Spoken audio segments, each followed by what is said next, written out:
So, doon sa part 3, namatayan tayo ng dalawang napakamagiting na mga heroes na bayani ng ng mga Pilipino. Isang colonel, malalaki yung mga malaki yung colonel at saka kapitan at Cornelio. Naging bayani sila doon sa labanang yon na yung tinatawag sa mga Bisaya na Huis di Kutsilyo, yung wala na, laliman mo yung yung anong tawag diyan, yung 700 soldier lang daw sila, mga basta 700 na daang sundalo sila. Ang kalaban nila 7,000, yun, napalibutan sila dahil sa karuwagan ng mga Turkish soldier. Umalis sa posisyon yung mga Turkish, kaya napalibutan yung mga Pilipino. Ayun, namatayan sila ng dalawang bayani, pero nakipagbakbakan pa rin sila. Itutuloy natin ang istorya na ito dito sa kay Fidel Ramos na naman, General Fidel Ramos na kampo, mga bata. Okay? We asked for tank direct fire.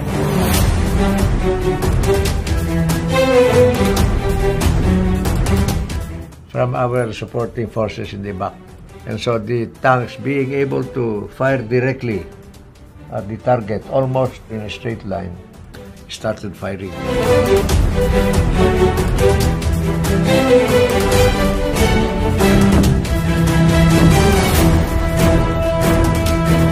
As the tanks were firing, we continued to advance to very near the top of the enemy fortifications. And when it was time to do it, I said, lift the tank fires, we're going to attack.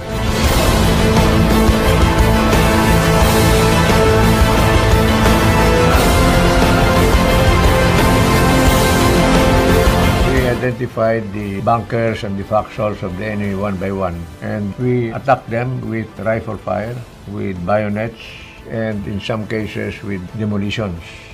The hand-to-hand combat lasted for about 30 to 45 minutes until I determined that the enemy resistance had died down. And I started accounting for my men, and I found out that they were all present, accounted for, except for one or two that were wounded. I was very proud of the fact that we accomplished our mission. Well, of course, personally, I was very thankful to the good Lord for saving the troops.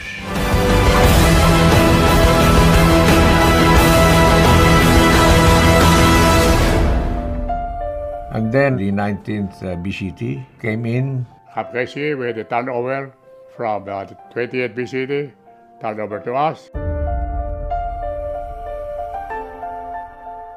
My dad was fascinated by flying, first of all. That was his hobby. And when he saw that many soldiers were being sent to the front, he came to my grandfather, then President Quirino, and said, "Papa, I want to go to war." And my grandfather looked at him and says, "Well, if you go to war, then my son has to go with you." Dad used to say, when Lolo told me that I had to serve in the Korean War, of course I feared. I feared for my life. I didn't want my children to be fatherless. So that was my greatest fear.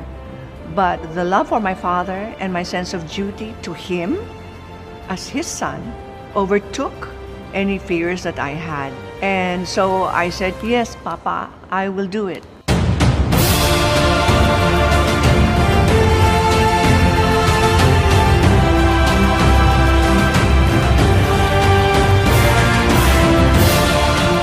That was the story of how both First Lieutenant Tomas Quirino and Luis Chito Gonzalez joined the war. It was just like Quirino to send his only son at that time and his only son-in-law to the war. Because when he said the Philippines goes to war, he'll send his own family first. Luis Rosales, yung asawa ni Baptiste Quirino, pilot damang Pepto yun eh. Asawa namin. He was a spotter pilot. He would go on this small plane at very high altitude and look for the enemy and relay the information back to the base so that they could either fire artillery or have other planes with armament go there, because his plane had no armament at all. Dad was assigned to desk duties in the beginning. Signal siya eh. He makes sure that all communication to the line to everyone has to be connected. As they properly connected, can be contacted anytime. Because you don't go to combat without communication. Signal is very important.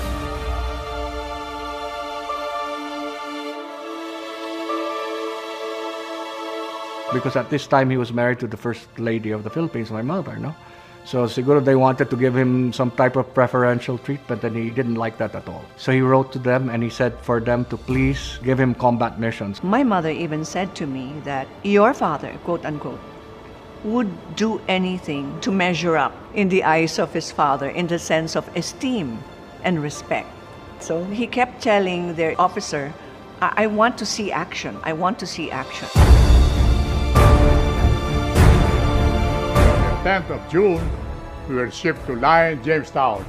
And that's about 3 miles long stretch of defense of the United States forces. And in 5 days, we were sent to the T-Bone Hills, that is Hill 191, and hit Erie towards the stem of the bowl where the 1 regiment of Chinese are there.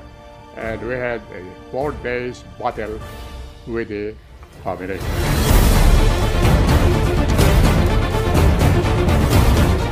Terrible, terrible. You can just imagine artillery bomb dropping just in front of you, a few yards away, and then you're in the height of battle. If this is the hill that we occupied, the enemy was already crawling up, and our firearms hindi na sila buputok. Barado na, ano? My company commander was requesting for firing position. Ibig sabihin, dito sa lugar namin, bombahin nyo na.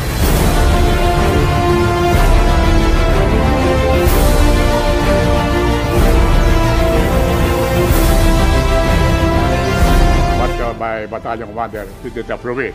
Dito rin, pinabagsak na higit.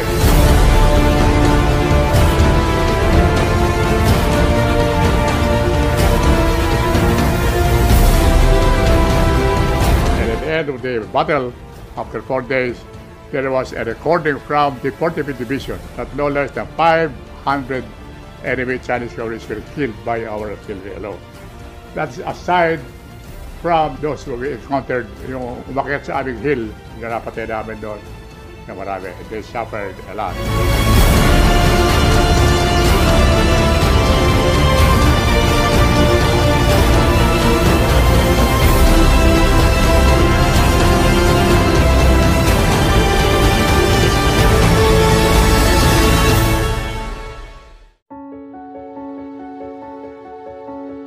We were about to leave, to be relieved by the 14th BGD. And 3 days before, we sent a patrol between our line and the enemy. The squadron told me, Sarge, iwanan ko muna sa iyo yung pera ko, ha? Baka mamaya kung ano mangyari sa akin doon. Eh, na-capture siya. You know, that sergeant there is from Manila City. And I was personally responsible in bringing him there to my unit. So, I grieved so much about it. Well, that's their fortune. Alam mo, pati sa akin, it's just luck eh. I never thought with people, how many thousands there firing at me, hindi ako tinaman. It's a question of luck eh. Tawagin natin silang marangal, matatag, bayani, masigasig na mga Pilipino. My mother was totally worried. She kept writing to my father, come home soon. I miss you, sweetheart. She would apologize. I am so sorry to keep bothering you, but I haven't heard from you all this time. And the stories of my mom, on the other hand, she showed me some of the love letters of Dad to her. He was pretty romantic. He said he missed the family, he wanted to be home. It must have been quite challenging for him. I remember him saying it was the worst time of my life. It was freezing. We were freezing. The biggest enemy that they had was the weather, actually, and homesickness. Dad never left behind any memoirs, but he did send letters to my mom telling her that finally he got his wish and that he's pretty happy that he came home alive from the experience.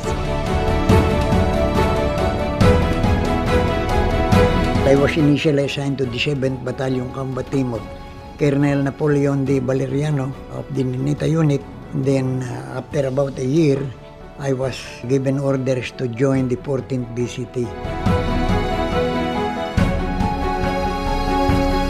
When we left, the President Quirino sent us off. He was at the pier. And he told them, just before they left for Korea, and I will quote, "I sent ahead of you my only son and my son-in-law to offer their blood in the defense of democracy.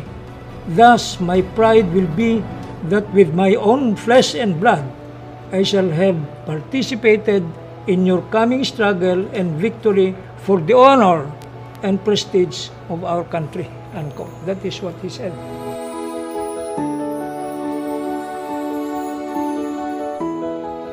We relieved the 19th at Pike Saxon under the Chestnut Orchard. And then we were moved to Christmas Hill. That was our last battle. We replaced an American battalion who suffered a lot of casualties. So almost wiped out the one battalion of the 45th Division. To replace them, we have to climb up the hills. And then when we went up that hill, sometimes you vomit the smell of flesh decaying. Nung dadaanan mo, mga patay, minsan 5 level yung pata mo. Well, you get used to it. We captured the Christmas Hill. Then the Chinese attempted several times to recover the hill. They throw in battalions after battalion to try to inflict as much casualties. They throw in practically everything. Parang ubusin na yung bala. It's like New Year.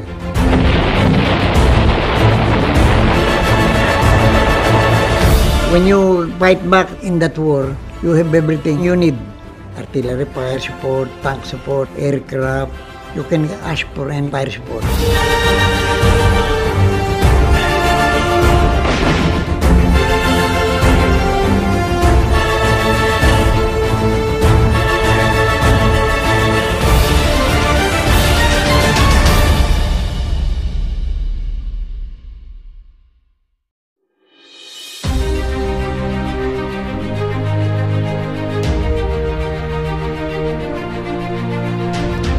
We held on to the Christmas Hill up to the time the truce was implemented.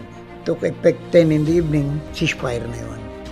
Well, silent, and then everybody was out thinking about going home, and then be thankful to that you are alive and kicking, so it makes you feel good.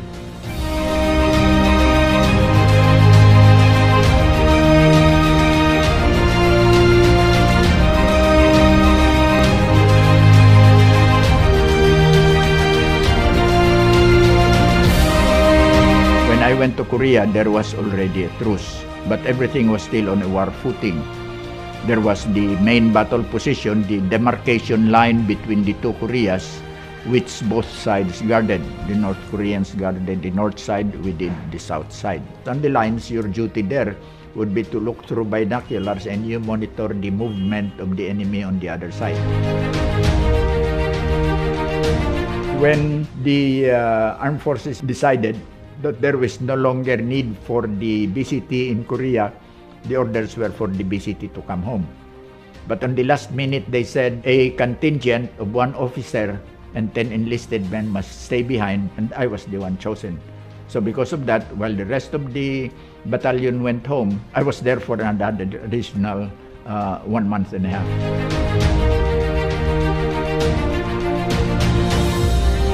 Our contingent was myself, only 1 officer and 10 enlisted men. And we spent the last day more or less turning on equipment, so we were in fatigues and we were not really in very clean state. While we were waiting for our plane to Tokyo, all of a sudden, here was a major with all of the guy ropes asking, "Where's the officer of the departing Philippine contingent?" I said, I'm the officer. I said, "Can you get your men ready? Because there are 3 generals who are coming to see you off." And sure enough, to send off a 2nd lieutenant and 10 enlisted men. They came with stars and stripes coverage. And that, I think, shows more or less the spirit of democracy that prevailed in that UN organization where, notwithstanding your nationality, notwithstanding your rank, as a group you are considered a Philippine contingent and therefore entitled to the honors of arrival or send-off.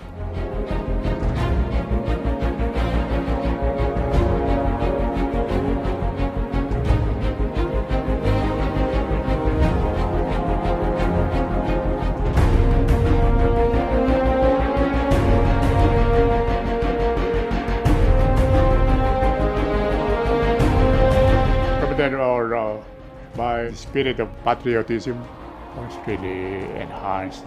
What an experience to be fighting like that. It is something that I can be proud of, that my family can be proud of. Being part of PEFTOC was one of Daddy's favorite episodes of his life. When he was diagnosed with cancer, the last trip he took was to Korea. He wanted to go back to the 38th parallel to Panmunjom, just to go back and rekindle those memories. For me, that told me a lot about what he felt about being in the Korean War. Yung kabayanihan, kagitingan at katapangan ng mga Pilipino na sumabak sa Korea ay dapat mabigyan ng alaala. It is a moment of remembrance, but it is also a moment of extreme pride that our fathers and my grandfather saw it fit to be part of the democratic principles of freedom, that we did what it took to keep our cherished democracy. And to all the soldiers that fought hand in hand, side by side, heroes of the PEFTOC, I salute you all. May the youth, like we do now, and hopefully generations to come, may they never forget the freedoms that were purchased with your blood and your sacrifice.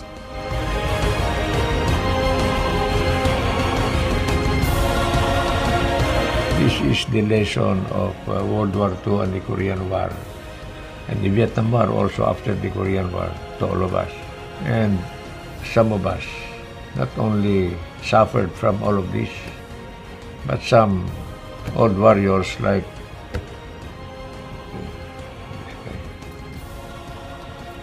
were there. But we were happy to do our little humble participation in all of that. So ganun katapang yung mga sundalo natin noon na nakipagbakbakan sa mga kalaban. Ang mga sundalong yun, pinapadala pa natin yun sa ibang bansa para tumulong. Ngayon, tayo ang nanghihingi ng tulong na sana naman hindi baliwalain ng mga Amerikano na makapagbigay ng tulong sa Pilipinas, dahil sa mga nakikita ko ngayong video, may mga video na isang agent pa, isang Navy SEAL na nagsasabi, hindi namin kayo kailangan, ginagamit lang namin kayo. Sana po matauhan yung mga ano natin na wala nang laban, wala nang war, wala nang gubat sa kuan pa sa Binisaya, gubat kay sa Tagalog ano yun, kalasangan. So wala nang war, sana yun lang ang masasabi ko, na sana wala nang war. Subscribe, like, comment down below kung ma-share nyo. Okay pa rin.